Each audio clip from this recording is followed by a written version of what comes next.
안녕하십니까. 저는 강남농법인의 김혜선 고문입니다. 오늘도 정보수 노무사님 모시고 긴 연휴를 지나서 저희가 이제 새로운 사용자의 개념에 대해서 확장된 그 사용자 개념에 대해서 어떤 내용인지 한번 말씀을 들어보도록 하겠습니다. 네, 안녕하십니까. 공인노무사 정봉수입니다.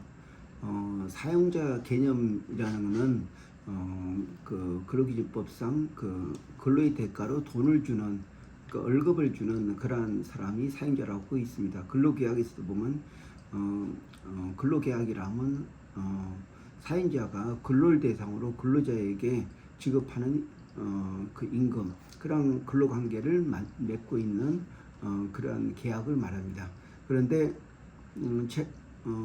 최근에 이 사용자 개념이 많이 확대되고 있습니다. 예를 들어서 파견법이 2007년도에 이제 도입이 됐는데 그때 이제 사실 그 전까지만 해도 죄송합니다. 그 파견법이 1997년도에 IMF 그때 이제 파견법이 이제 도입됐고 이제 2007년도에 그 파견에 대한 어떤 근로자의 보호 조치가 이제 도입이 됐습니다. 이때 이제 하여튼 여기서 중요한 거는 그 파견이라고 하면은 그 근로계약을 맺고 있는 그 사용자가 이제 사용사업주의 제3자한테 근로자를 보내가지고 이 3자가 이 근로자를 자기 근로자같이 업무를 지시하고 또 명령하고 또 휴가도 결정하고 이런 권한을 가진 이런 사용자를 말합니다. 그래서 파견 계약은 3자로 구성되어 있습니다. 근로자를 채용해 가지고 이제 제 3자한테 파견한 이런 관계고, 그리고 이제 이 3자인 사용자는 사용사업주라고 합니다. 이렇게 파견받은 이 근로자를 사용하는 이런 삼각관계를 이용하고 있습니다. 그러니까 이런 관계를 구성하고 있습니다. 다시 말해서 이 파견 근로자는 실제적으로 돈은 그 자기를 고용한 실질적으로 파견 사업주 아니면 실제 사용자로부터 받고 이제 근로는 제3자인 그 사용사업주한테 근로를 제공합니다. 그러면은 중요한 부분은 그때 각자 책임이 있는데 그 급여 부분이나 또 징계 부분이나 고용 관련된 부분은 이제 파견을 보낸 그 실질적인 사용자가 이제 책임지고, 또 일하다가 이제 다쳤다든지 일에 대해서 발생할 수 있는 모든 휴가 제도나 또 업무 이런 부분에 대해서는 또 사용사업주가 이제 관여를 하게 됩니다. 만약에 그 파견 근로자가 이제 일하다 다쳤다 하면은 당연히 이제 개별적 근로관계에서 들은 이제 파견 사업주가 이제 산재보험을 들었기 때문에 산재보험료를 이제 받게 되는데, 그런데 또 이 사용자의 배려 의무 그 차원에서 이제 사용자가 어떤 안전을 보호해야 될 의무가 있습니다. 그래서 그에 대한 추가적인 민사적 손해가 발생한다고 하게 되면은 바로 이제 사용사업주가 또 책임지고 그 산재보상보다 더 추가되는 이러한 위자료나 아니면 손해배상 일시임금, 일시퇴직금 부분에 대해서 이제 보상을 이제 해줘야지 되는 그런 관계입니다. 그리고 또 형사처벌 부분에서도 어떤 산업안전보건법에 어떤 책임 주체가 바로 사용사업주가 있습니다. 그래서 이제 이러한 관계 때문에 이제 파견 근로자 또 사용사업주 이제 이러한 그 파견 사업주 그리고 이제 또 사용사업주가 이런 사용자의 어떤 그 권한에서 좀 차이가 있습니다. 그리고 또 최근에 노조법에서 사용자 개념을 굉장히 많이 확대를 했습니다. 노조법에서는 근로기준법하고 개념이 똑같이 정의되어 있습니다. 그러니까 사용자라면 사업주, 사업경영 담당자, 그 사업의 근로자에 관한 사항에 대해 사업주를 위하여 행동하는 자 이렇게만 되어 있었는데 지난 그 9월 달에 그 사용자 개념을 확대해 가지고 이 경우 그 당사자 간의 근로 관계가 있지 않더라도 그 근로자의 근로 조건에 관해서 실질적이고 구체적으로 지배하거나 또는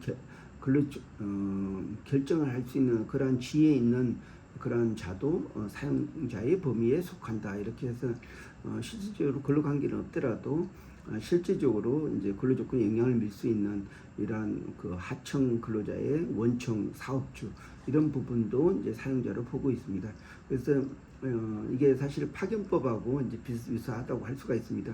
비록 비록 이제 직접 고용한 건 아니지만은 이런 그 근로 조건에서 결정을 하거나 지배할 수 있는 권한을 가진 사용자 이 부분도 같이 사용자로 보고 있습니다.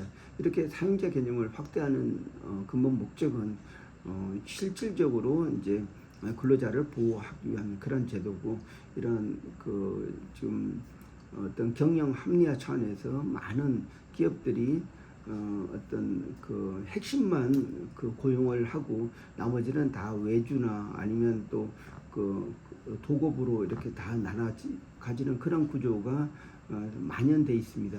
이런 상태에서 근로조건을 꼭 근로계약 관계에만 묻게 되면은 실질적으로 근로자들이 그러니까 그 완전히 소수의 기종노동조합과 나머지 대부분이 이제 어떤 파견이나 아니면 또 그 도급 관계에서 이제 근로 관계를 형성할 수밖에 없기 때문에 항상 근로조건 향상을 이룰 수가 없습니다.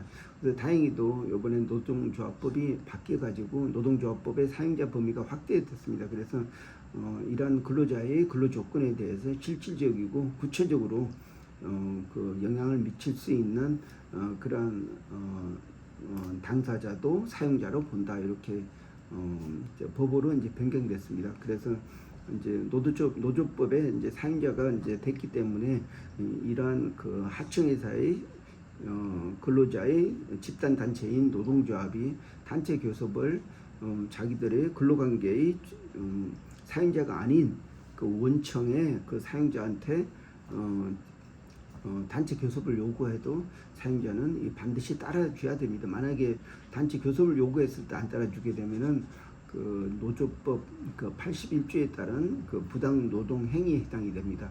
특히 그 교섭을 거부하거나 해태하거나 또 지연하거나 이렇게 하게 되면은 바로 그 형사처벌을 이제 받을 수가 있습니다. 그렇기 때문에 앞으로 이러한 법 사용자 개념 확대를 통해서 이제 그 비정규직이나 아니면 하청 근로자들도 근로조건의 향상이 많이 이루어질 거라고 예상되고 있습니다. 네, 그렇군요. 뭐 어떻게 이렇게 장점이 더 많을 것 같은데 이 조직이 큰 조직에서 어떤 사용자가 많은 근로자를 이렇게 관리 감독을 못하고 그리고 파견이나 아까 말씀하신 외주, 도급 이런 그 구조적인 큰 문제가 있기 때문에 사용자 개념을 확장해서 근로자를 감독 관리할 수 있게끔 하는 그런 이점이 있는 것 같은데요. 예, 맞습니다. 사실 우리나라가 그 IMF 1997년 이전만 해도 사실 이런 도급 문제나 아니면 뭐 파견 문제 이런 문제가 전혀 생기지가 않았었는데 그 이후로 그 경기가 어려워지다 보니까 기존 정규직은 계속 그러니까 보호를 해야 되는데 그러다 보니까 그 생산성이나 어떤 인건비 문제에서도 어떤 그 문제가 많이 이제 생기다 보니까 계속 비정규직으로 고용했고 이 비정규직을 저렴한 인건비로 사용하려고 하다 보니까 그 비정규직 자체를 도급으로 또 넘겼고 이 도급 회사가 계속 같은 일을 하면서 정규직하고 비정규직의 급의 차이가 많이 있었습니다. 그리고 사실 정규직으로 일했던 사람들이 뭐 해고됐을 때 지난 2009년은 쌍용 자동차와 같이 이렇게 뭐 약 30명 정도가 정확하게 33명이 자살하는 그런 경우도 발생하고 그랬습니다. 그래서 우리나라의 어떤 같은 일을 하면은 같은 그 임금을 유사한 임금을 받아야 되는 게 타당한데 거의 2배, 3배로 맞는 그런 게 바로 이런 사업주의 어떤 경영 합리화나 어떤 모듈화 이런 형태로 생기다 보니까 사업주는 계속 더 많은 이익을 내는데 그 사업주를 받쳐주는 하청이나 일반적인 근로자들은 그 임금 거의 최저임금을 유지하면서 이제 지내왔습니다. 그래서 요번에 그 사용자 개념을 법으로 확대했기 때문에 많은 그 비정규직 차별이 시정이 될 거라고 판단이 되고 있습니다. 그렇지만은 또 사실 이게 노동조합을 통해서 이루어지기 때문에 또 앞으로 또 조직화 문제도 많이 발생하고 그래서 당분간은 좀 그 가독이기 때문에 좀 많은 혼란이 있을 거라고 생각됩니다. 하지만은 그 사실상 기업체가 이제 다 같이 하나의 그 산업에 속해 있으면은 같이 굴러가야 된다는 이러한 개념이 필요할 것 같습니다. 그 네덜란드나 그 유럽 독일 같은 데에는 그 산업별 그 노동조합 체계가 돼 있고 산업별 최저임금제가 잘 구성돼 있기 때문에 근로자들이 좀 쉬었다가 일을 해도 똑같이 받지만은 우리나라의 정규직은 자기가 그 직장을 잃게 되면은 완전히 그 하청 근로자로 될 수밖에 없고 하청 근로자는 자기가 받던 임금의 뭐 한 3분의 1 정도도 못 받는 그런 형태가 되기 때문에 아무리 자기 몸이 아프더라도 회사를 그만둘 수 없거나 쉴 수 없는 그런 관계를 유지하고 있습니다. 그래서 사실상 그 당장은 그 원청 아니면 정규직 근로자들이 손해를 볼지라도 나중에 그 전체적이나 아니면 장기적으로 볼 때 이러한 사용자 개념 확대가 오히려 그 정규직을 보호하는 그런 형태로 될 것 같습니다. 물론 그 앞으로는 이제 그 정규직에 대한 임금 인상은 좀 많이 동결되고 하청 근로자들의 임금이 많이 올라갈 거라고 예상을 하고 있습니다. 네, 사용자 개념이 확대되면서 이런 근로자의 권익이라든지 과거에는 이제 그 혜택을 못 받던 그런 그 그늘진 구석까지 다 관장을 할 수 있는 그런 시스템이 됐으면 좋겠습니다. 예, 앞으로 그 노조법 2조 2항의 그 사용자 개념이 확대되어 있기 때문에 근로관계 당사자가 아니라도 그러한 그 하청 근로자의 근로 조건에 대해서 실질적이고 구체적으로 지배하거나 결정할 수 있는 지위에 있는 자도 사용자로 본다. 그렇기 때문에 이제 그러한 사용자도 그런 하청 근로자들의 근로 조건에 대해서 직접 그 교섭을 하고 또 고려를 해줘야 되는 그런 위치에 있기 때문에 앞으로 그 하청 근로자도 근로 조건이 많이 개선될 것이라 생각하고 있습니다. 네, 오늘 말씀 감사합니다. 예, 고맙습니다.